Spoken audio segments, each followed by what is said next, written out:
hari ini seperti tahun-tahun sebelumnya, kami sekeluarga lebaran di pesantren.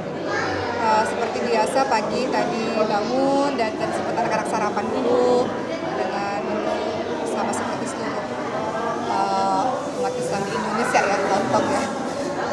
Kemudian setelah itu kita sholat Id, dan tadi Masya Allah ketika sholat Id itu tadi imamnya membacakan ayat-ayat dan juga berkhutbah dan juga berdoa. Itu salah satu doa dan ceramahnya itu adalah tentang Palestina ya.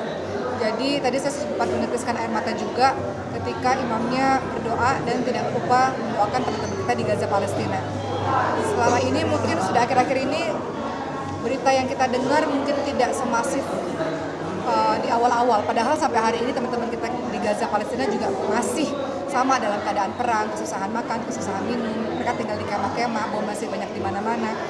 Jadi hari ini Masya Allah ya, tadi imamnya kembali mengingatkan kepada kita semua bahwa hari ini kita bisa lebaran dengan tenang, bisa lebaran dengan bahagia, bersama anggota keluarga, makan enak, pakai baju baru misalnya. Tapi kita juga harus ingat bahwa saudara kita di Gaza Palestina sana sudah berbulan-bulan lamanya hidup dalam keadaan yang tidak baik gitu. Nah, kami juga di Maskun Fas ini, di pesantren ini kan juga ada guru kami dari Gaza Palestina gitu. Jadi juga yang datang ke sini ada teman-teman Palestina. Jadi kita merasakan betul bagaimana kesedihan mereka karena sebagian besar keluarga mereka masih ada di Gaza Palestina sana. Nah, tadi setelah selesai sholat Id, kemudian salam-salaman antar tetangga, kemudian kami langsung menuju ke pesantren. Pesantren ini juga bagi saya sangat penting karena saya katakan bahwa sekitar 80-100 anak di pesantren itu nggak pulang kampung karena terkendala biaya. Biaya itu kan mahal ya. Pulang kampung mereka jauh-jauh. Di sini santri-santri dari Sabang sampai Merauke, semuanya, semua daerah ada gitu. Jadi teman-teman persatuan, teman-teman Lombok gitu, teman-teman mana mereka banyak, dan mereka banyak juga yang nggak pulang kampung karena terkendala biaya. Banyak dari mereka yang pulang kampung bertahun-tahun bahkan karena terkendala biaya itu tadi. Jadi memang lebarannya hanya ada di pesantren gitu. Jadi saya ngerasa bahwa penting bagi saya untuk lebaran sama mereka karena mereka nggak boleh sedih, nggak boleh merasa sendiri. Sedih ya kadang-kadang kalau kita lebaran di perantauan nggak sama keluarga kan sedih gitu. Nah, saya nggak mau rasa sedih itu mereka rasakan. Makanya hari ini kami sekeluarga lebaran di pesantren seperti tahun-tahun sebelumnya. Kita makan juga bareng-bareng dan kemudian tadi kita bagi-bagi hadiah. Bagi-bagi hadiahnya apa aja? Bagi-bagi hadiahnya tadi bagi baju-baju dewasa, baju-baju anak, bagi-bagi uang. Nah, uangnya juga itu dari Ricis sebenarnya karena Ricis selalu menitipkan hadiah-hadiah kepada teman-teman di pesantren. Adapun saya dan kami yang ada di pesantren hanya menyalurkannya saja. Jadi alhamdulillah anak-anak semuanya bahagia, teman-teman semua bahagia. Tadi tidak hanya teman-teman di pesantren, tapi juga warga sekitar ya, warga sekitar ibu-ibu, kemudian anak-anak juga datang. Memang tiap tahun kami seperti itu. Ya tadi mungkin begitu ya. Dan selanjutnya setelah acara di pesantren selesai, mereka udah bahagia semuanya. Tinggal nanti kami pulang ke rumah. Baru nanti di rumah itu acara lebih ke acara keluarga seperti itu. Besok juga karena anak-anak ini kan masih di pesantren kan, jadi besok mungkin ada acara lagi di rumah saya supaya teman-teman ini bisa merasakan lebaran lagi seperti itu. Dan biasanya tiap tahun kami ini merencanakan bagaimana agar anak-anak pesantren ini bisa liburan entah ke wahana bermain atau ke pantai kemana gitu, sehingga mereka lupa bahwa mereka nggak bersama dengan keluarga mereka. Jadi segala cara kita pikirin gimana caranya supaya mereka happy di tanah rantau ini lah, di ibu kota ini. Oke, untuk santri ini kayaknya lebih banyak untuk di tahun ini yang tidak mudik ya. Setiap tahun sih rata-rata sih 80-100 orang sih. Hari ini juga sama sekitar segitu. Sering kali saya tanya dari kemarin sebenarnya, dari menjelang lebaran sampai malam takbiran semalam. Semalam kita keliling takbiran. Ya, berapa kali saya tanya, kalian sedih nggak? Kalian bahagia kan? Gitu. Untuk memastikan bahwa mereka happy. Gitu. Karena kan kalau kita merasakan posisi kita di posisi mereka gitu kan, yang nggak punya, maksudnya nggak ada orang tua. Mereka kadang-kadang bukan hanya nggak bisa pulang kampung, tapi memang nggak punya orang tua gitu, dan nggak punya tempat kembali gitu. Jadi saya ngerasa saya nggak mungkin saya ninggalin mereka gitu. Karena kan biasanya kalau hari raya Idul Adha sayanya pergi haji gitu, nggak bisa sama mereka, nggak bersama mereka. Tapi ada beberapa usaha besar yang lain.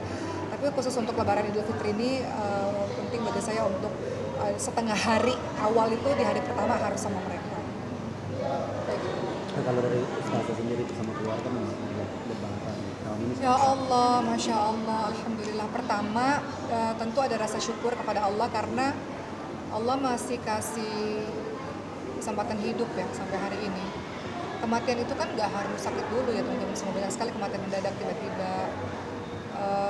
Ya bersyukur sama Allah masih dikasih kesempatan hidup, masih dikasih kesempatan ketemu Ramadan, masih dikasih kesempatan di hari raya Idul Fitri ini, itu yang pertama bersyukur. Kedua, tentu ada rasa sedih karena Ramadan berakhir, ngerasa nggak totalitas aja, kurang totalitas selama Ramadan kemarin, ngerasa belum baik ibadahnya gitu. Jadi ya sedih lah, maksudnya berakhir Ramadan kan nggak tahu juga kita ketemu Ramadan tahun depan atau enggak. Kemudian yang ketiga ada rasa bahagia. Bahagia kenapa? Bahagia karena ya bisa berkumpul bersama dengan teman-teman santri-santri di sini. Hari raya itu kan hari raya makan-makan.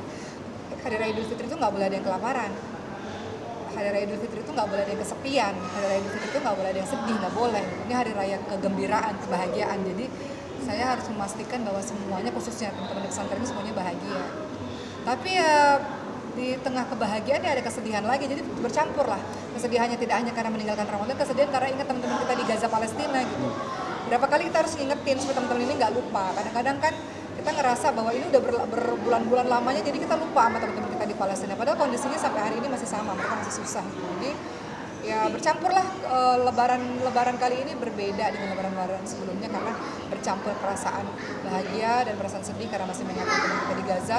Dan sebenarnya karena ini kan udah bulan April ya, 3 bulan lagi kan saya mau pindah ke Mesir juga gitu, insya Allah, sama Maria dan Khadijah.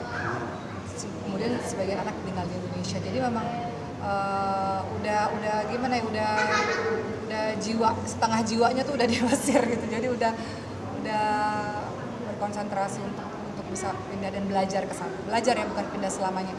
Insya Allah akan balik lagi ke Indonesia. Berarti banyak mungkin santri-santri mungkin merasa sedih. Iya, mereka sedih, mereka bilang ya Uma gitu, ngurus bilang kalau kita nggak ada Uma gimana. Cuman kan saya kan nggak menetap selamanya kan, saya cuma belajar sebentar, itu pun mudah-mudahan dengan belajar sebentar bisa buka pintu lebih luas untuk teman-teman kita ini bisa belajar lebih baik dan punya kesempatan belajar di luar negeri sana gitu. Jadi ya nggak tahu ya teman-teman semua, 8 tahun sudah pesantren ini berdiri. Banyak banget kita harus sadar bahwa Indonesia ini kan kurang lebih 270 juta jiwa lebih ya. Dan saya udah sekian tahun saya safari dakwah keliling ke pelosok-pelosok, saya ketemu banyak banget anak-anak pinter-pinter. Indonesia tuh pinter-pinter, anaknya sopan-sopan, soleh-soleh, baik-baik, dan mereka punya semangat tinggi untuk belajar sebetulnya. Hanya saja mereka terkendala biaya. Kita ini nggak semua orang berharta kan, nggak semua orang punya uang gitu. Jadi saya pikir kenapa nggak kita kumpulin aja orang-orang berharta itu untuk bisa memberikan sodako kepada anak-anak kita. Jadi ya alhamdulillah, saya berharap anak-anak Indonesia ini semuanya bisa sekolah, semuanya bisa belajar, semuanya bisa jadi orang-orang hebat lah, insya Allah. Di momen lebaran tahun ini ibu mungkin lebih kembali sehat. Ya alhamdulillah, masya Allah. Haji tahun lalu kami sekeluarga sudah berpikir bahwa itu kesempatan terakhir bersama dengan ibu gitu ya. Tapi masya Allah, akhirnya saya jadi paham betapa dahsyatnya kekuatan doa itu teman-teman semua. Dikala semua orang, bayangin semua dokter mengatakan susah gitu. Harapannya tipis ketika ibu koma 11 hari kan, ketika di Mekah pada saat itu semua orang sudah bersiap-siap mau menjemput atau menemui kemungkinan terburuk. Tapi hari ini sehat, alhamdulillah. Yang biasanya kita lihat di TV-TV keajaiban atau dibaca-baca di buku-buku, ternyata saya ngalamin sendiri gitu.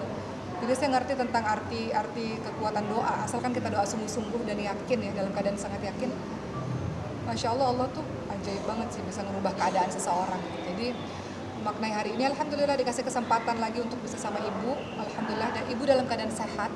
Padahal dokter mengatakan kalau sudah, ibu saya kan berhenti nafas 5 menit ya, badannya udah dingin, udah pucat, koma 11 hari pakai ventilator. Kata dokter kalaupun bertahan pakai alat seumur hidup, baring dan pakai alat seumur hidup. Tapi ibu saya sehat, hari ini datang ke pesantren, dan nanti kami ini seminggu lagi kami mau umroh bersama dengan keluarga insya Allah.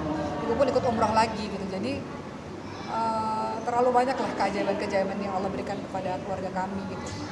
Saya ngerasa 8 tahun saya bersama dengan pesantren ini, saya nggak terlalu banyak kerja untuk urusan dunia sebetulnya, tapi Allah ngasih banyak sekali keberkahan untuk keluarga kami gitu. Beberapa teman nanya, oke kamu tuh cari apa sih sebenarnya, mau cari apa dengan ngurusin pesantren itu, mau cari apa? Ternyata yang saya cari itu adalah keberkahan dalam kehidupan, bahwa bahwa banyak sekali hal-hal tak terduga. Sulaiman misalnya, itu kan orang-orang dulu kalau kita baca internet penyakitnya Sulaiman nggak bertumbuh anak itu, badannya, kakinya kecil, tangannya kecil, gitu. Dikatakan nggak bertumbuh. Tapi Sulaiman alhamdulillah sekarang dalam keadaan yang sehat. Itu kan beberapa bentuk keberkahan ya yang Allah berikan dalam kehidupan, sesuatu yang nggak mungkin bisa menjadi mungkin. Banyaklah, terlalu banyak kebaikan-kebaikan yang Allah berikan. Jadi ya momentum Lebaran ini momentum banyak bersyukur dan banyak ngebahagiain orang aja. Persiapan untuk Banyak banget keberkahan yang kamu alami. Kemudian